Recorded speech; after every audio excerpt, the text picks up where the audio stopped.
ایک دفعہ کا ذکر ہے کہ منگول بادشاہ چنگیز خان اپنے کچھ ساتھیوں کے ہمراہ شکار پر روانہ ہوا۔ ساتھیوں کے پاس تیر کمان تھے، جبکہ چنگیز خان کے پاس اس کا پسندیدہ عقاب تھا جو اس کے ساتھ ہی رہتا تھا۔ عقاب یقیناً تیر کمان سے بہتر ہوتا ہے، کیونکہ اسے ہوا میں چھوڑ دیا جائے تو وہ بلند ہو کر ماحول کا جائزہ لے سکتا ہے، چھپے ہوئے یا دور موجود شکار کو بآسانی دیکھ سکتا ہے۔ آپ اسے آٹومیٹک ڈرون کیمرہ سمجھ لیجئے۔ چنگیز خان اور ساتھی دن کا بیشتر حصہ شکار ڈھونڈتے رہے، مگر انہیں کچھ نہ ملا۔ آخرکار تنگ آ کر وہ سب اپنی خیمہ بستی میں واپس آ گئے۔ کچھ دیر بعد چنگیز خان اپنے عقاب کو ہمراہ لے کر کسی کو بتائے بغیر اکیلا نکل گیا۔ اصل میں وہ کسی کو پریشان نہیں کرنا چاہتا تھا۔ وہ اگر نہ نکل جاتا تو اپنا غصہ ساتھیوں پر نکال دیتا۔ وہ سب جنگ میں ضرورت سے زیادہ دیر قیام پذیر ہو چکے تھے۔ یہاں کچھ اہم معاملات ہیں۔ چنگیز خان 12ویں سے 14ویں عیسوی ابھی تک دنیا کی سب سے بڑی زمینی سلطنت کا پہلا بادشاہ گزرا ہے۔ منگول سلطنت سوویت یونین سے بھی بڑی تھی، اور زیادہ تر سوویت علاقے ہی منگول سلطنت میں تھے، بلکہ برصغیر ہندوستان، مشرق وسطی کے عرب علاقے، ایران، یورپ اور امریکہ کی سرزمین الاسکا تک پھیلی ہوئی تھی۔ چنگیز خان کے علاوہ اس کی اولاد نے 200 برس میں منگول سلطنت کو وسعت دی تھی، بلکہ ان تمام خطوں میں چنگیز خان کی اولاد بھی اس وقت کروڑوں میں ہے۔ وجہ یہ ہے کہ اس کی 6 بیویوں کے علاوہ 500 خادمائیں بھی تھیں، جو چنگیزی آبادی میں اضافہ کا باعث بن گئیں۔ آج متعلقہ علاقوں میں ہر 4 میں سے ایک انسان کا ڈی این اے چنگیز خان سے مطابقت رکھتا ہے۔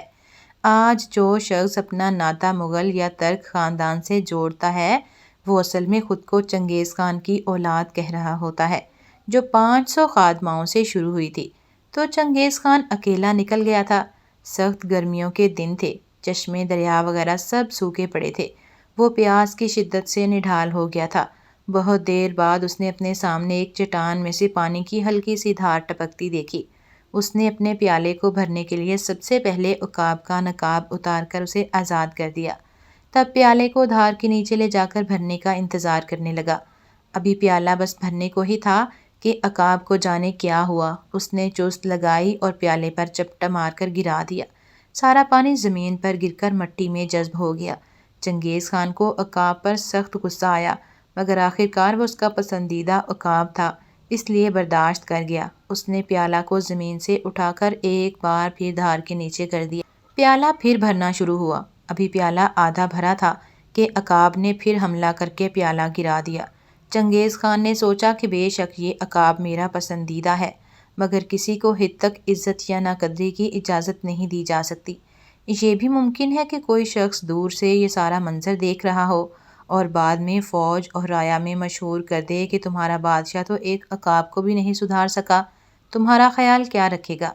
یہی سوچ کر اس نے تلوار نکال لی۔ ایک بار پھر پیالہ ابھی بھر ہی رہا تھا کہ عقاب حملہ کرنے لگا۔ چنگیز خان نے ایک ہی ضرب سے عقاب کو 2 ٹکڑے کر دیے۔ اتنی دیر میں پانی کی دھار رک چکی تھی۔